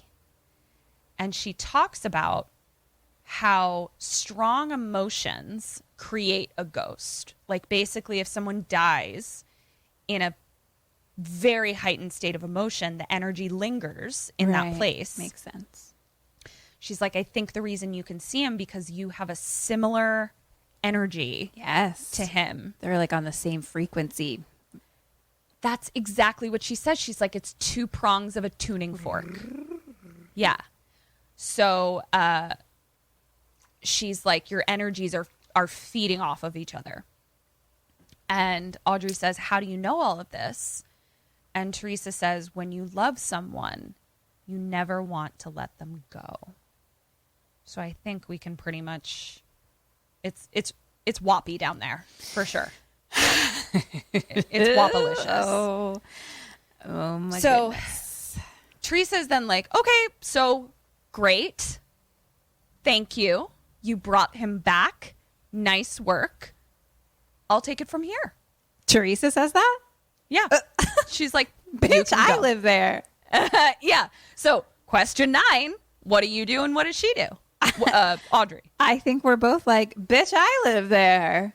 Okay. No. Audrey says, bitch, I live there. I'm telling you, maybe let Teresa handle it from here. Possibly. Oh. Yeah. But I love But him. British hipster boyfriend? I know. I love him. Look at his cute little not doctor bag. I know. But remember Toxic Earthquake? Right. When he gets mad? Yeah. Yeah. So remember Translucent Red Flag? Ghost Flag? Yeah. But I threw a pen through it and it was Yeah, you fine. did. But then you also kind of touched his hand a little bit. He's becoming kind of tangible. I wonder if his dick is tangible yet. Am I right? That's what I'm talking about. So Audrey is like, pass. And Teresa's like, he's in pain and dangerous. And Audrey is like, deal with him when I'm gone, but I'm staying until I'm staying. And she's like, now leave me alone. And Teresa starts to walk off and then turns around and says, mark my words, you're headed for a disaster. And she walks away. Cut to Audrey back in the cottage writing in a journal. And she hears a noise. And she's like, Douglas? And she goes into his room, like, which is the locked door room. Mm-hmm. And he's in there. And he says, he's like, I have a present for you. A present for me. Thank you. Oh my God. She's like, is it your corporeal dick? Because I am here for it. Let me Well, it is a ride box. it. Yeah. She's like, so she's like, he's like, open the box. And it's an old record. And he's like, play it. And it's beautiful classical music. So he's like, I thought it would inspire you. Oh my God, so thoughtful. Yeah. So they're listening together. And then she stops and she's like, you know, the villagers think I've lost it. And Douglas says, you shouldn't have talked to them about me. She's like, I needed to talk to someone. And he says, you have me. Talk to me. They haven't been through what we've been through. They'll just reject you. And she's like, I know. I get it now. I get it. The only one who believes me is Teresa. And she says she's been trying to contact you. And he's like, well, she hasn't been trying very hard because I haven't seen fucking anybody up in this piece. And he's like, I watched my own body be carried away in a box. And then we like see a flashback of like his funeral procession, like being carried out and the door slamming in his face and him being stuck inside and like banging on the window, actually calling for Teresa, being like, can you see me? Can you hear me? Oh. And he's like, you're the first person to see me since I've been stuck here. And Teresa, and then Audrey's like, Teresa says I should leave. And Douglas says, don't listen to her. No one gets you like I do. You don't need them. Oh, God, I'm getting some more flags. Yeah, there's a couple flags a-waving. We've got some isolation tactics happening. Mm-hmm. It's I'm the only one who gets you. It's a danger zone. Oh, yeah. No. It's fuck, but I really want someone to get me. I know. Really want. I know. I hear you. But you know what, Kim? Me his dick in a box. I know. But the thing is, Kim, there are more ghosts in the ether. Okay? That's true. You don't need to settle for less than you deserve. That's true. Maybe I just need to change my frequency and get a different one. love this for you. Love this journey. Frequency change. Am I right? Yeah. Thank you. So cut to Audrey walking back home. Oh, cut to Audrey walking back home. Teresa kind of like, I don't remember if this is exactly how it happened, but in my head, she kind of pops out of the bushes and is like, I want to see him.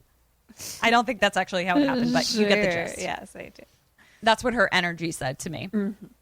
And Audrey's like, leave us alone. And Teresa goes, us. And she's like, listen. She's like, ghosts don't evolve. She's like, anything he was going to accomplish, he already did in his life. Emotions don't eat. Like, he's just a ball of whatever emotion lingered after he died. What are you, some ghost doctor? Like, how do you know, bitch? Maybe she's a ghost doctor. I don't know. So she's like, the emotions that Doug felt when he died are still there, even if he's hiding them. And the only chance he has to like move on is to understand and accept what happened to him. But I don't know if it's too late. So then Audrey gets really defensive and she's like, you're underestimating him. And Teresa gets fucking litigious on her ass and is like, I could have you evicted. And Audrey gets litigious back and says, on what ground? What you gonna say? That you don't like me talking to my ghost boyfriend?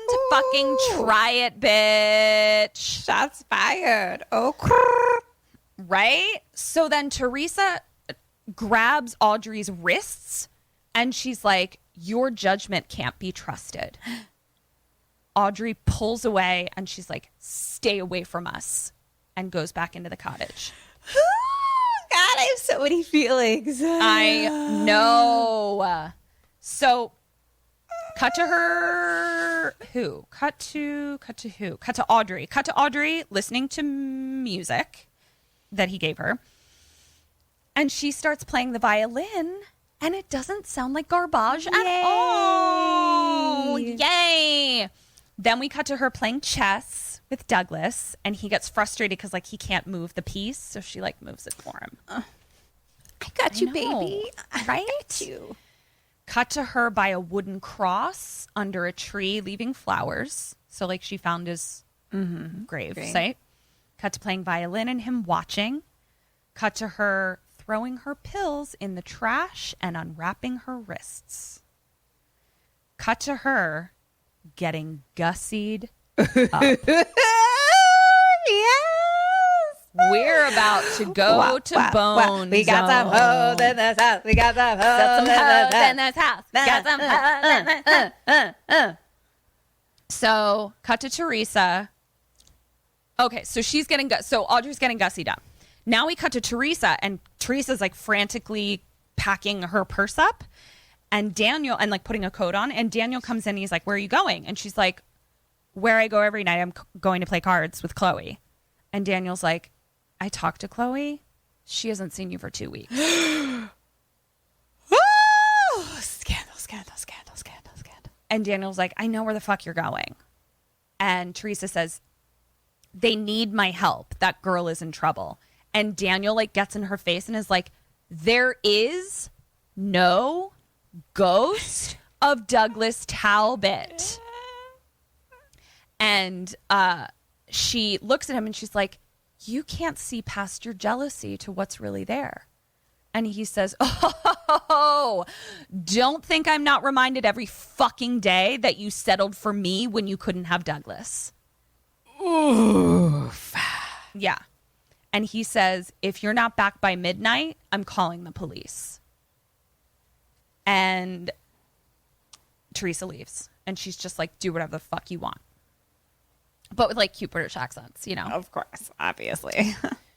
So now we cut to a gorgeous thunderstorm at the cottage. Doug is sitting in the armchair. And Audrey comes in all gussied up. And he's like, you look incredible. Oh, thank you. Kim, keep your wop in your pants. She sits down. She sits down and opens some wine. Date night. Oh my like goodness. straight up date night.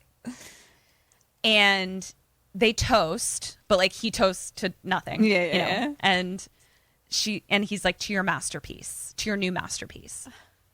And she's like proud of herself. And then she says, when I go home, I think I'm going to contact the old orchestra that I used to play with.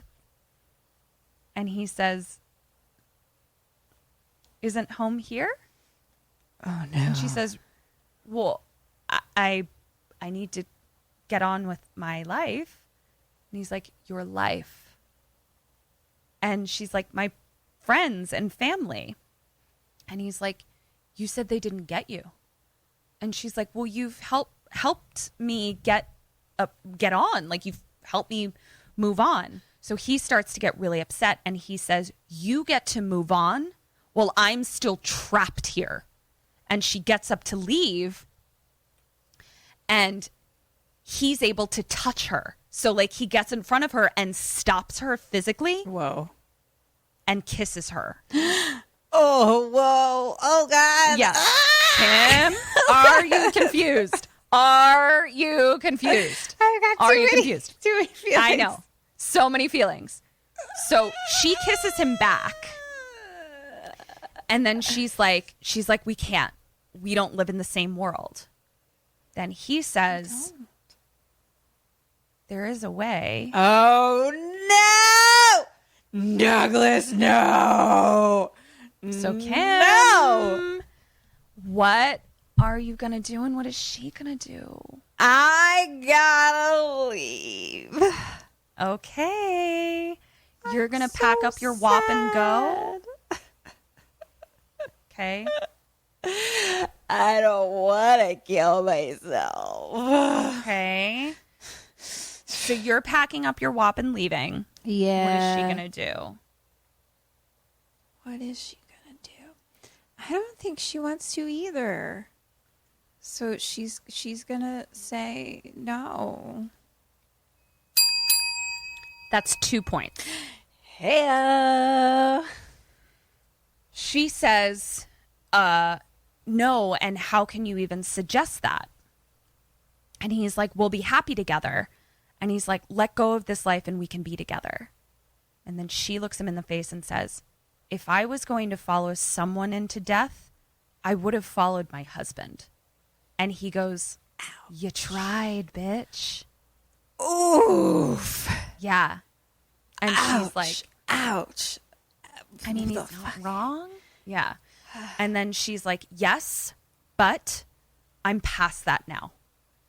He starts losing it. There's that fucking temper, Kim. I'm telling you, he's got a fucking ghost temper. I saw it. He starts losing it. The And invisible flag. yeah. And he's like, I only exist because of you. And now you want to condemn me to loneliness? Kim, what does she do and what do you do? You're not my responsibility. It's not my responsibility to make anyone else happy. That's your responsibility. So fucking codependent. Like, codependent and abusive. I'm going to leave again. This time with less sadness because I'm like, this ain't okay. Yeah, you're a fucking toxic ghost, dude. I'm going to need you to get on the frequency with a therapist and start seeing them, Douglas. I will try to find a ghost therapist for you. Hashtag ghost therapy. Yeah. Thank you. Goodbye. And thank you. Yeah. Okay, wait. So what did he just say? Just like threatening her, like you're gonna condemn me, like threatening and guilting her, saying like I only exist and like you're like basically if you leave now, my eternal loneliness is your fault. And like getting in her face. That she gets pissed back and stands her ground and is like, no. That's 1.5. Yeah, goodbye. Like, goodbye. And Now he is corporeal right now because it's nighttime. But she says, if you don't calm down, I'll leave during the day when you can't stop me. Mm-hmm. And he gets in her face and says, you think just because you can't see me, I'm not around? I'm watching your every move. There's a woman in my house, a woman I can touch and feel. You think I respected your privacy? You look incredible naked, by the way. Oh, God. Now I feel violated. Yeah. Toxic ghost boyfriend. Toxic ghost boyfriend. I just Ketryn. I just want to find a man, and I can't even get a fucking ghost boy who's not toxic. But here's the thing, Kim. You need an evolved man. Douglas is just a ball of unworked through emotion, and you're better than that. I do. I need a high EQ. You really, really do. So, like, honestly, like, he's not right for you. You're not losing anything. He's losing you, okay, Queen? Thank you. You're welcome. It's just, you know, it's hard out there. I hear you. It's hard out there for a ghost and non-ghosts. So all of us. So she slaps him. Yeah, she does. And makes contact. In comes Teresa. She says, Douglas? She can see and hear him. Mm-hmm. So she's like, Douglas, you have to let go. And then she says, you need to know the truth. I told Nell I was pregnant. Teresa! I told Nell I was pregnant with your child because I didn't think she loved you enough. Fucking Teresa did all this shit with her toxic bullshit. Fucking Teresa created a fucking abusive ghost because bitch can't move on. Yeah. Teresa. I mean, it's not the woman's fault. He can react differently. Let's be real. But yes. Oh my. Yeah. Yeah. Teresa. Yeah. Right. Yeah. Also, so get some hashtag therapy. I mean, everybody, like, is there a village therapist? Clearly, they don't have that person in their cult community. And also, like, if Daniel is like the GP that's prescribing antidepressants and serving as the psychiatrist, like, you can't go talk to your husband. No. You need a separate therapist. Yeah. We need to work this out. It's a complicated cult world. It really is. So she says, you have to let go. You have to find peace. So, like, basically she's hoping that, like, having all the information, knowing will, like, the truth. Release. Yeah. And so at that point, Douglas is just kind of like in shock, and Audrey goes, Douglas, and he air thrusts Audrey back into a corner and thrusts chairs in front of her, so she's like kind of caged there. And Audrey's like, you're unlocking some new skill levels here that I'm not prepared for. So then Douglas like shushes Teresa, is like shh, shh, shh, shh, shh, and walks up to her, and he's like putting his hands on her face. No. And she can feel it. No. And she closes her eyes and smiles. Neck snap. I knew it. I was like, Teresa, you don't know Ghost Douglas. You don't know Ghost Douglas. You don't know Ghost Douglas. Yeah, he's just a ball of toxic energy, sis. I'm glad she could see him, though, because that at least confirmed that this is a ghost and not all in my... It confirmed my I'm not crazy for me. So that was 100. Nice. 100. Yes, I've got some other problems to deal with now, but like at least I don't need to like leave and go like commit myself. Yeah, like you've got 99 problems, but a hallucination ain't one. Exactly. Phew. Yeah. I like waited for you to finish your sentence so I could come in with that. You were really proud of yourself. It was good. Great. It was okay. Great job. High five. It was okay. Yeah, thanks. That should be the title of the episode. Yeah, 99 problems, but hallucinations ain't one. So at this point, Audrey like uses this opportunity to like break out of her chair cage. Right? Yeah. And she makes a run for it. Runs down to the bottom of the stairs. He's in front of her. Oh God. Oh no. Oh so Kim, no. question 12. What do you do and what does she do? He's at the bottom of the stairs. Yep. Am I still on the stairs or I'm at like the bottom now too? Bottom as well. I'm going to grab that axe from the wood pile and axe him. Okay. What does she do? Who knows if that will go through him or not? I don't know, but I'm going to try. Okay. Hand in hand. 1 point for her. She grabs the axe and he says, did you think you could kill me again? I don't know. I don't know how this works. Don't make fun of me. He's really toxic, Kim. He fucking makes fun of you. He tells you that no one's going to love you like he does. I mean, it's toxic abuse mentality. I just wanted someone who loves me. Right? So he grabs the axe from her. And he's like, you have no one else to turn to. No one understands you. This is where you're meant to be. You're wrong. And he touches her face and she's like, you've lost your mind. And he says, very well, I'll kill you. And she goes, if you kill me, I won't be stuck here. I'll be with the man I love. And he's like, no! And he swings the axe and it slices across her wrists. Oh, shit. And she's bleeding. So Kim, last question. You're bleeding. What do you do? What does she do?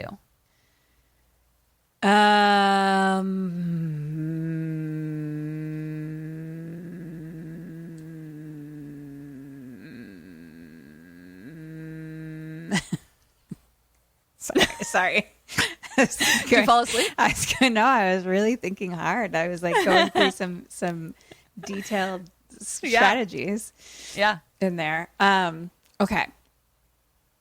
Because at this point, he doesn't want to kill her. Because he's mad. He's like, no, you can't die and be with your person. Or he does.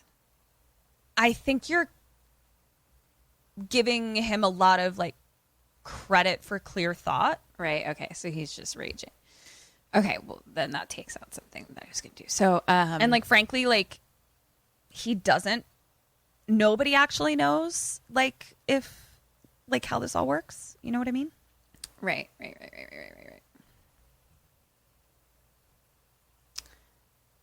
Well, shit. So he's still like in front of me. We're still at like the stairs, basically. You are between him and the front door. I am between him and the front door. I'm in the middle. Yep. Oh, well then I'm going to fucking run. I'm fucking running to Dr. Daniel to be like, okay. Help me, sir. P.S. Your wife is dead. By a ghost. Sorry. Oh, no. That's not good for me. Hack balls. Oh, shit. So listen. A ghost killed your wife. Hear me out. It's going to look like it was just her and me in the cottage, but I'm telling you, it was a ghost. I'm the only one who can see him, though. Hashtag confusing. Okay. New plan.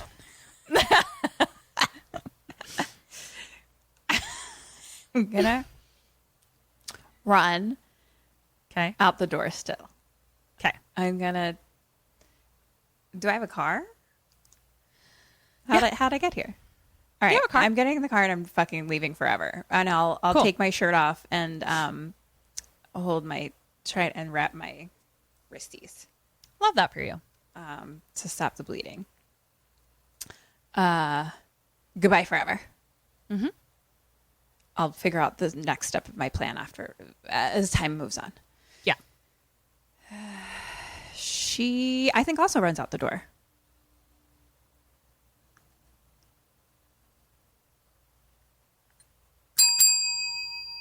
She certainly makes a violent attempt to get out the door.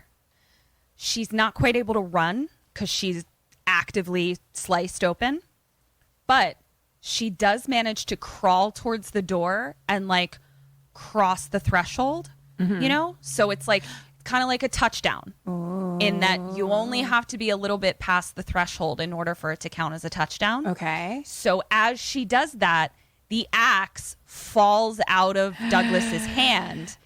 He tries to grab her and can't, and he's like, no, and then disappears. So basically, end zone outside, if she's the only thing that keeps him real and she's not playing the game anymore, Douglas is bye-bye. Oh my goodness. Yeah. Hooray. But then she passes out. Dies. Dies? Whatever. Unclear. Cut to okay. her waking up in the hospital. But at that moment. Right. So waking up in the hospital. I feel like it takes like a little bit of time to like bleed out to even be having to be crawling. Does that make sense? I hear you. I'm going to give you a little inside scoop. The slicing in and of itself would have been a difficult feat to manage on, even if he's like a stealthy ghost man. And yeah, she bled out real fast. Okay, so we're just suspending disbelief right now. Yeah. Okay, fair. Yeah. So, like, honestly, based on the cuts, like, you could have wrapped it in your shirt and like made it to town, and then tried to explain how a ghost killed the woman upstairs. So, cut to her waking up in the hospital. Her sister Alex is sitting by her bed. And basically Alex is like, what happened? Like, what the fuck happened? Like, you were in a cottage, bleeding from your wrists. There's a dead lady upstairs with her neck snapped. What the fuck? And Audrey's like, you wouldn't believe me. And Alex is like, try me. And Audrey's like, it was a ghost? And Alex is like, cool. Okay, great. And so sister is like, you were right. I don't believe you. And then Audrey says, where's Teresa? And Alex is like, bitch, she dead. I was going to ask you what happened to Teresa. And she's like, Alex says she was dead when they found you. And Audrey has a realization where she goes, they think I did it. And Alex is like, I mean, yeah, probably. You know? And Alex is like, the only reason you're not currently locked up right now is because of the angle of the cuts and the strength of the cuts. You couldn't have done that to yourself on both wrists at the, like, that way. Makes sense. Basically. So now we cut to Daniel and Anubis locking the front door of the cottage, looking back, walking down the street. Credits. The end. Wow. Yeah. That was a journey. Yeah. Quite a journey. Heartbreaking journey. And just, you know, like, we can't glorify. Just trying to find a man. We can't give ghosts a pass. You know what I'm saying? They still have to live up to our relationship standards. Just because they're hot British hipster ghosts, you know, does not mean you're right that Ketryn. they get a pass to our WAP. You're so right. Yeah. All right. I'm glad that I learned this lesson. Thank you. You're welcome. Let me total your points. You have a gift because there's no dead or alive. Yay. You're welcome. This is going to be my best score ever. I know. Hi, Sammies. So we heard a rumor that you're not signed up for our awesome Patreon yet. What? Where are you getting your BoneCon then? It's cool. It's fine. You can still subscribe. Just hit the link in the show notes or search for us on Patreon. We're right there. We've got all kinds of BoneCon. That's bonus content. We've got mini-sodes, postmortems, and Q&As, all live stream. Polls, prizes, merch, and just a general smorgasbord of KK Sam. So join us. Or else. This was a great fucking score. You got, out of 26 points, 19 points. Holla. Nice fucking work. Thank you. So that was Soulmate. I liked that. That sounded fun. I thought you were going to like it. Just the idea of like, do I get into a committed relationship with a ghost? Is this for me? It's right up my alley. It really is. It's right up my alley. Yeah, but we learned some important lessons. We did, you know. I just feel like we really like figured out where we stood. Like, should you be considering a relationship with a ghost? Now we know the right questions to ask. Yeah, I can't lower my standards. Just because they're a British hipster ghost. Now I know. Exactly. That was an educational episode. I agree. Thank you. So I wanted to do this at the beginning of the episode, but I forgot because I'm You're so asleep. fucking asleep. I want to read some more patrons. Right. Give me 1 second. I'm gonna read some patrons. I forgot the dead or alive, and I forgot the patrons. I'm really on the struggle bus today. But your song is wonderful. Thank you. Okay. It's shout out time for some of our patrons. Shout out time. We got some hoes in this house. We got some hoes in this house. Hey. Isn't it weird how that fucking song applies to literally every single human situation that there is? I love it. Yeah. Okay. So we have Bethany Richardson, Kyle Lee, Catherine Jones, Heather Murphy, Amanda. Sorry, my computer is loud. I'm saying it so weird. Amanda, just plain Amanda. We have Gareth McMahon. Come on down. We have Kevin Haub. You've won as well. We have Joshua Kagan. Joshua A. Kagan. So sorry. We have Brian Sharp, Michael Mazzy, Joseph Laux, Kelsey Alex Hippo. I'm going to go ahead and assume that's not your actual name. We have Olivia Allison. We have Madam of Horror. We have Anna Lucero, Cindy Madden, Erica Johnson, and then we'll do some more shout outs next week. Yay! Yeah. Thank you guys so fucking much. Seriously, Love you so much. seriously. Thank you so much. We love you. Yeah. If you want to join our Patreon, please do over at patreon.com. We've got some great Matreon BoneCon. We do live commentary and postmortems and other shit. Home games. You can play. What do we do? You can play home games with us. Oh. You can get cool merch. You can watch live video episodes of our episodes. Yep, you can do that. There's so much to do over there, guys. It's like a smorgasbord playground of stuff. It's fun. You can also follow us at kkSam. That's on Twitter and Instagram. At kksampodcast. What did I say? At kkSam. Yeah. You can follow. Ketryn's asleep. It's okay. I am asleep. At KK Sam Podcast. That's where you Yes. can follow us. Yeah. Thank you. And then also come be our friend in our Facebook group, which is Sammies Stay Alive, maybe. Yes. And that's everything. We'll leave it at that. I'm going to go take a nap. Ketryn needs some bee pollen. I really need some bee pollen. So we love you so much. We love you so much. Thank you guys for listening. This has been Kim and Kat Stay Alive. Maybe. So until next week, Stay alive. we got some hoes in this house. We got some hoes in this house. Goodbye. See ya.